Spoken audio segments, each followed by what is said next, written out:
Welcome back to Rob in Motion. And I don't really have much to do this week, so I wanted to actually talk to you guys about my military background a little bit. I know in some videos I might be talking about some military stuff and people don't even know what I did. So I joined the military when I was 23 years old, trying to figure out my life, didn't know what I wanted to do. So woke up one morning and said, I need to do something. I need to build a career. I'm actually third generation military. Second generation Air Force, and now my son's in the Air Force. So I joined the military in 2001 as a survival equipment technician. In 2008-ish, when I was stationed at Shaw Air Force Base, we had two career fields merged together. So we had the survival equipment side and the life support side merged together and make another career field called aircrew flight equipment. The job description for AFE is basically taking care of pilots' survival equipment, emergency equipment, oxygen equipment, anything that the pilot wears or needs during emergency situations, ejections, things like that. We actually maintain that stuff. We pack parachutes and we pack life rafts and escape slides for the aircraft. And when you're on an airplane, the yellow preservers that the flight attendants show you, we actually maintain those, but on the Air Force side for Air Force aircraft. All kinds of stuff. The list goes on and on depending what airframe you're on. I did work on heavy aircraft for about 4 years in my career, and then the rest was all fighter aircraft. So I was in the Air Force for approximately 21 and a half years, maybe a little longer. I just rounded up to 22 when people ask, it's just easier to say. The last 5.5 years, I was an Air Force First Sergeant. The Air Force First Sergeant is responsible for health, morale, and welfare and discipline of the enlisted personnel, acting as a critical link between soldiers/airmen and officers, managing career progression, training, and ensuring mission readiness by overseeing personnel issues, logistics, and quality of life for service members and their families. I actually was a first sergeant at Luke Air Force Base for about 2.5 years, and then I got promoted and they sent me to Texas to Goodfellow Air Force Base, which is a technical school for intel students. I was out there for about 2.5 years, 2 years, something like that, before I retired. I volunteered for that job. Didn't get picked up the first year, but I got picked up the second year of volunteering.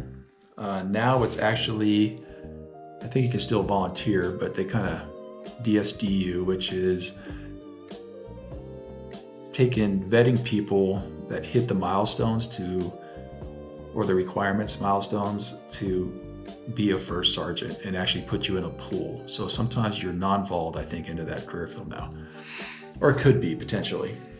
I don't think anybody should be forced into being a first sergeant unless you actually know what you're getting yourself into. I had many people ask me about being a first sergeant and maybe had some interest in being a first sergeant.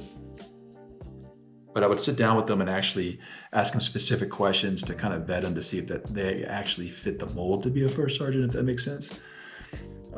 With the first sergeant role, you do have some more potential power, if you will. So you have a lot of influence on people's careers and lives. So you need to be able to be an extremely humble person, to say the least. Being a first sergeant, you're dealing with everything from DUIs to suicides to murder to anything criminal.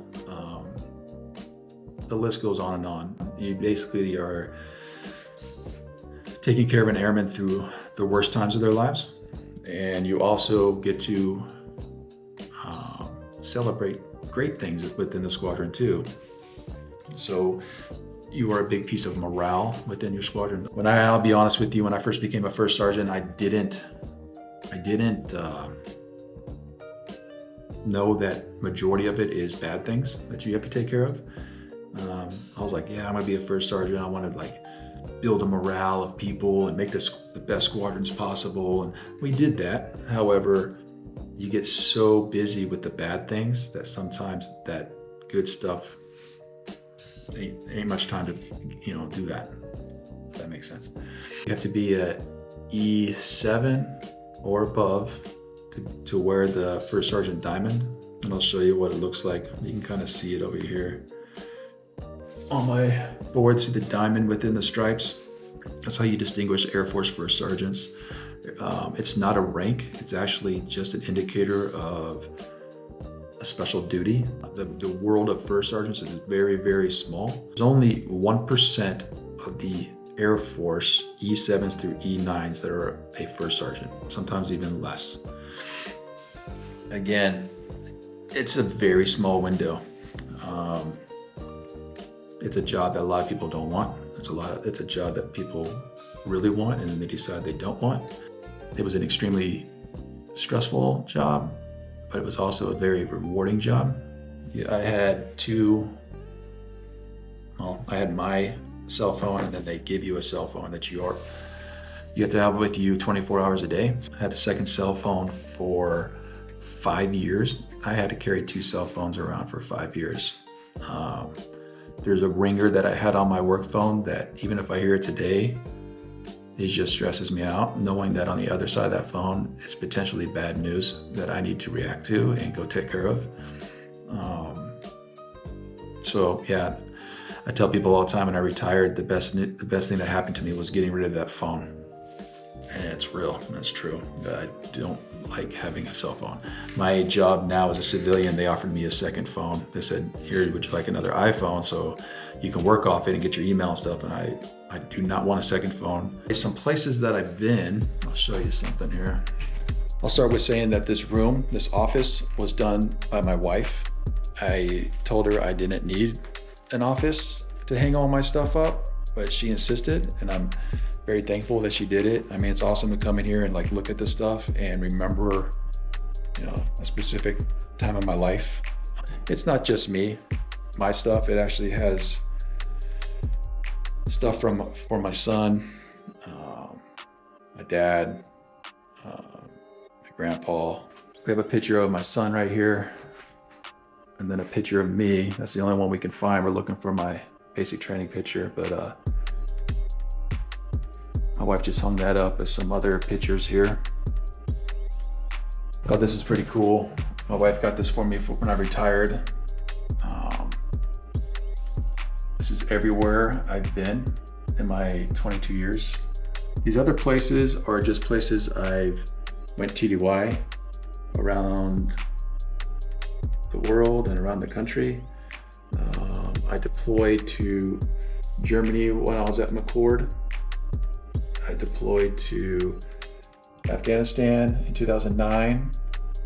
I deployed back to Korea in 2008 to Kunsan. Then my last deployment before I retired and went to Texas was Qatar. So I just thought that was pretty cool that she put that together. If you guys know about military retirements, usually you get a shadow box. Here's my ranks that I had. As you can see, when I was a Master Sergeant, I didn't have a diamond at first, but then as a Master Sergeant, I received my diamond and then I retired as a First Sergeant also. But I have a shelf full of things here. Everything on here was given to me by somebody or has a memory attached to it or a certain time event that means something special to me. I have some awards up here that my wife wanted to put up. And again, so thankful that she wanted to do something like this for me, but I don't like to gloat, And I have boxes full of other stuff too, but if you look down here, this is my grandpa's flight when he was in the Navy. And this is back in 1948. And then here's my dad's basic training photo from 76. And then here's my basic training photo from 2001. And then now my son's basic training photo from 2024. These are just different squadron lithos that I've been to. Before I was a first sergeant, I went to Shepherd Air Force Base and volunteered to be a tech school instructor. So I was an instructor for our career field during that merge I was recently talking about for 4 years. So I ended up being a flight chief towards the end, and this is what they got me when I left there. So this is like one of my first going away gifts when I left McCord Air Force Base. As a first sergeant, I was a security forces first sergeant here at Luke Air Force Base. So they gave me that when I left to go to Goodfellow when I got promoted. At Luke Air Force Base, I was the first sergeant of the year actually in 2019 for the group, and also for the year. I won first sergeant of the year. It was pretty cool. Another going away gift I got here is a helmet from Shaw Air Force Base when I left. Everybody signed that visor. At Shaw Air Force Base, people were deployed a lot, pretty much all the time. We had people gone. So my boss at the time sent that to every deployed location where our people were, and they actually signed it and sent it back. So it took a while to get it all signed up, but he got it done. It was cool. Pictures of friends, some more awards. These are more awards that kind of came out of there. This buckle right here is actually, I did a 100K ultra marathon in Texas when I retired and received that buckle when I finished. Some going away gifts when I retired here. Different coins from different people that I received throughout the years. I got some more here.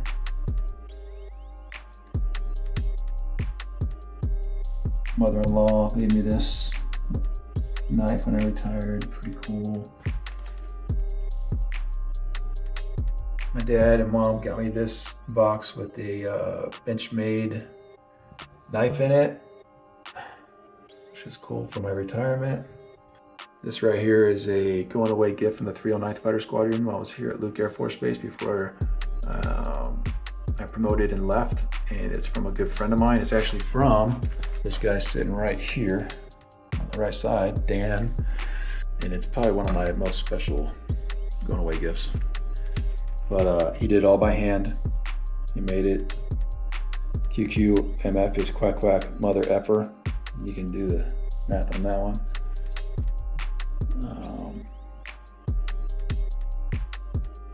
I had a white Jeep at the time. We used to do a lot of 4x4ing, and so if you look on this duck, you can see that. See what he's holding there? They call it a thumper. And if you look, it's what he kills his enemies with, is that thumper. So that's what he made. The same thing that the duck's holding is what this is. I also have other coins here. I have so many coins. I had to pick and choose what to put out here, but I have a bunch of different ones. Yeah. And I actually got this from my dad last week. He asked me if I wanted it, and I took it. This is a bear skull that my dad killed a bear in Alaska, and I was on that hunting trip with them back when I was a young kid. I don't know, maybe 9 or 10 years old. And I remember that hunting trip like it was yesterday. So when he asked me if I wanted it, I sure did. If you look at the jaw here, how it's broke, it's pretty unique. When he brought it in to get tagged, the guy said that most likely that bear was, dropped or was in a fight, and he was actually surprised that it actually survived. So, kind of cool story to it. Hope you guys enjoyed this video. I'm going to be going camping here in a couple weeks, so there'll be some more camping video coming out here soon. This YouTube stuff is really cool. I do this just to kind of get out of my own head, keep my mind busy. Transitioning from the military wasn't very easy, to say the least. I do have a job on base now. I'm working with airmen again. So my job is to make sure that airmen meet the requirements before they deploy. And I just basically get all that stuff in order for them and then ship them out. So it's kind of cool. I still get to talk to airmen daily. I'm around my same people, if you will, with the same mindsets. I didn't think I'd want to come back to government work again, but after about a year of exploring the outside civilian world, I knew I needed to get back, mostly because of my own mental health, and wanted to be around people again that gets it, if that makes sense. It's been cool to start doing this, and I hope it actually continues, and I hopefully stay motivated to keep going. I'll talk to y'all guys later.